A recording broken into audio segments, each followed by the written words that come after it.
पुरणपोळी हा एक मराठमोळा पदार्थ आहे आणि तो एखाद्या विशिष्ट पूर्ण सणालाच केला जातो. पण यासाठी मेहनतही खूप लागते आणि खाण्यासाठी अतिशय रुचकर लागतो हा पदार्थ. बनवायचं देखील सोपं आहे, फक्त वेळ जास्त लागतो इतकंच.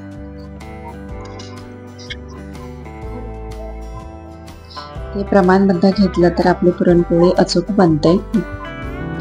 हाय, हॅलो, नमस्कार. मी सुजाता. आपले घर आपला स्वाद या मराठमोळा युट्यूब चॅनलमध्ये स्वागत करते. आज आपण बनवतोय पुरणपोळी. त्यासाठी मी ते कणिक मळून घेतले आहे. यामध्ये चवीनुसार मीठ आणि थोडीशी हळद टाकली आहे. आता आपण डाळ शिजवून घेणार आहोत, चणा डाळ. तर मी ते 600 ग्राम इतकी चणा डाळ घेतली आहे. ती स्वच्छ धुवून कुकरला लावणार आहोत. आता यामध्ये आवश्यकतेनुसार पाणी टाकायचं आहे. डाळीला शिजण्यासाठी जास्त पाणी लागतं.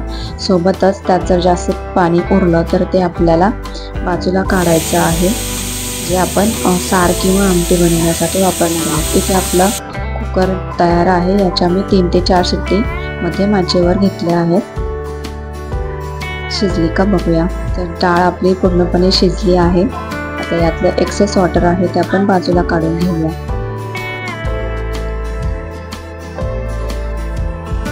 इथे आपलं पाणी आणि डाळ हे सेपरेट केलं आहे. आता डाळीमध्ये गूळ घालून एकत्र आपण त्याला शिजवणार आहोत. तर 600 ग्रॅम डाळ आहे, त्यानुसार मी इथे 2 वाटी इतकं गूळ घेतला आहे. तो यात टाकून घेऊया. मिक्स करून घेऊया. आता काय होईल की आपण याला गूळ टाकला आहे, त्यामुळे गुळाला पाणी सुटणार आहे वाफेमुळे.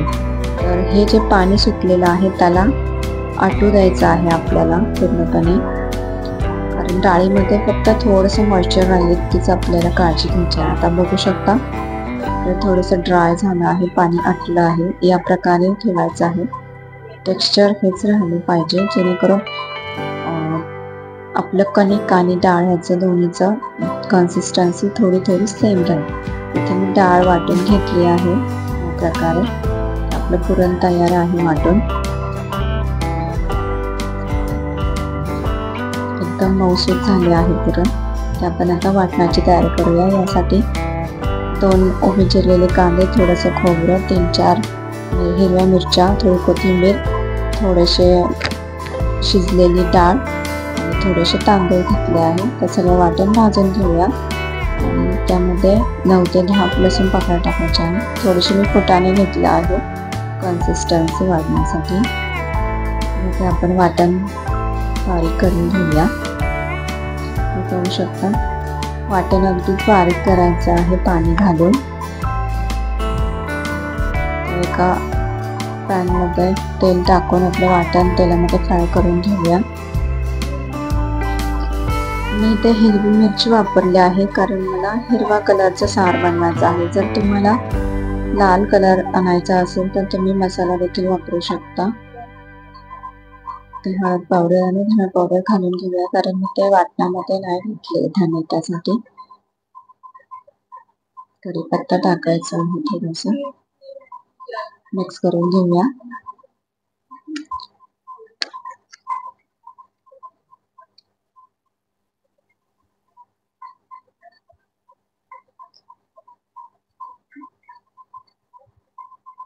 हे आपले डाळीतले एक्सेस वॉटर आहे जे मी बाजूला ठेवले आहे, ते सारामध्ये टाकायचे आहे आणि चवीनुसार मीठ टाकायचे आहे. साराची कन्सिस्टन्सी बघायची आहे. थोडीशी पातळ ठेवायची आहे, कारण जसा सार थंड होतो तो दाटसर बनायला लागतो.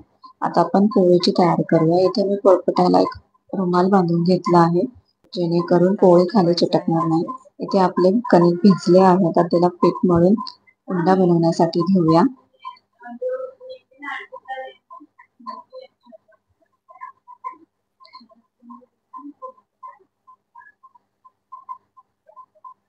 उंडा थोडा मोठा आणि खोलगट बनवायचा आहे, जेणेकरून त्यामध्ये सारण जास्त बसेल.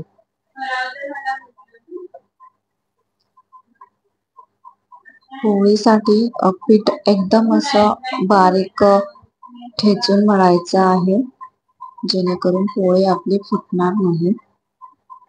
आपण रोजच्या चपातीचे जे कणिक असतं त्याच्यापेक्षा जरा जास्त मळायचं आहे, तेल लावून मऊ करायचं आहे, पाहू शकता.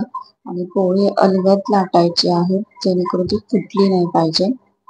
आणि चहू बाजूनी सेम सारखी लाटायची आहे. कडा अगदी पातळ करायचे आहे, पाहू शकता. आणि भाजण्याकरता सुद्धा अलगद पलटी करायची आहे. तेल थोडंसं चपातीपेक्षा जास्त लावायचं आहे, जेणेकरून आपली पोळी ही चपातीपेक्षा वेगळी दिसली पाहिजे आणि ती कुठेही व्हाईट दिसायला नको आहे.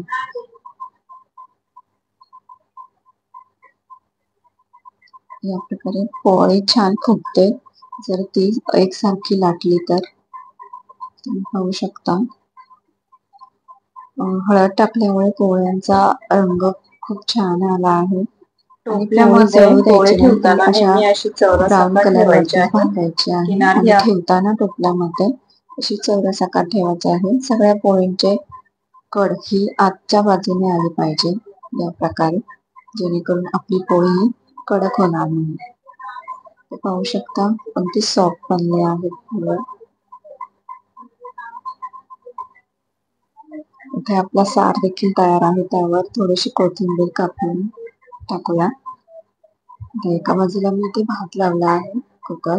आता भज्याची तयारी करूया. यामध्ये मी 2 चमचे बेसन पीठ आणि 1 चमचा कॉर्नफ्लॉवर घेतला आहे. चवीनुसार मीठ, हळद आणि ओवा थोडासा कुस्करून टाकला आहे आणि लाल तिखट टाकलं आहे. तर त्याचं प्रमाण हे थोडंसं घट्टसर ठेवायचं आहे, भिजण्याकरता ठेवणार आहोत थोड्या वेळ आपण. आता मी कांद्याची भजी करत आहे इथे, त्यामुळे मी कांदा लगेच टाकणार नाही, कारण कांद्याला पाणी सुटते. मग हे अर्ध्या तासासाठी भिजत ठेवते. ते कांदा टाकून याची भजी करून घेऊया. कांदा मी अगदीच बारीक स्लाइस केले आहेत पातळ. तेल तापत ठेवलं होतं.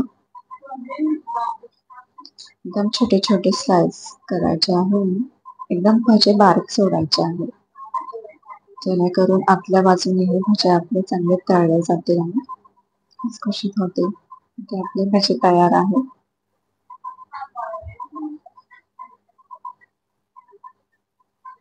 कांद्याचे भजे खाण्यासाठी थोडे टेस्टी आणि छान लागतात, म्हणून मी कांद्याचे भजे केले आहे.